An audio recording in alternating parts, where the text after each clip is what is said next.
God didn't place the devil in the garden. Evil already existed in the world. The enemy in the form of the serpent already existed because he had already rebelled against God in heaven, and God threw him out of heaven. This idea that someone could defy God, that wasn't a new thing. The devil got thrown out of heaven for defying God and saying, I will be like God. And so what does he do? He comes to earth, he takes that same lie, and he convinces Adam and Eve, you can be like God. Look at what he said. God says, on the day that you eat of it, you shall die. You won't die. He introduced the doctrine of doubt of the truthfulness of God. You cannot trust God.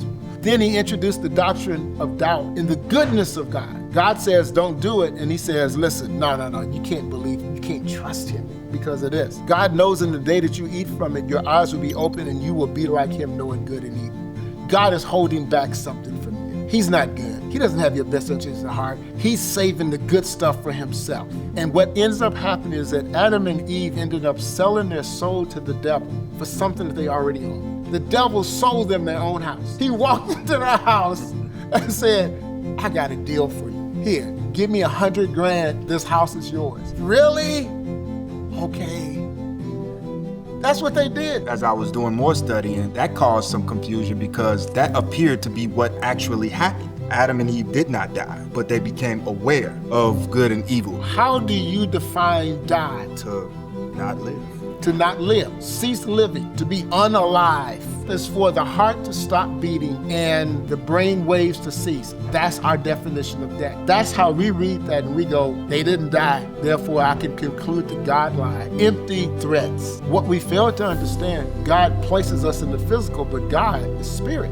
You have to understand what death means. Death means separation from God. When you die, your relationship with me will be broken because you don't trust my leadership. You don't trust me as your creator. You break that relationship, and that is worse than physical death because now you will be separate from me. Now, let's see if God lied. Before it says they were what?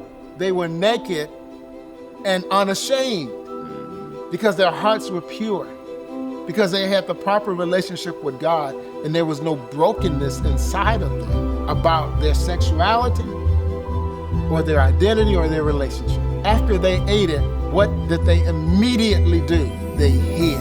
They sought to be away from God. And they hid behind a tree and tried to cover their shame. That's the death.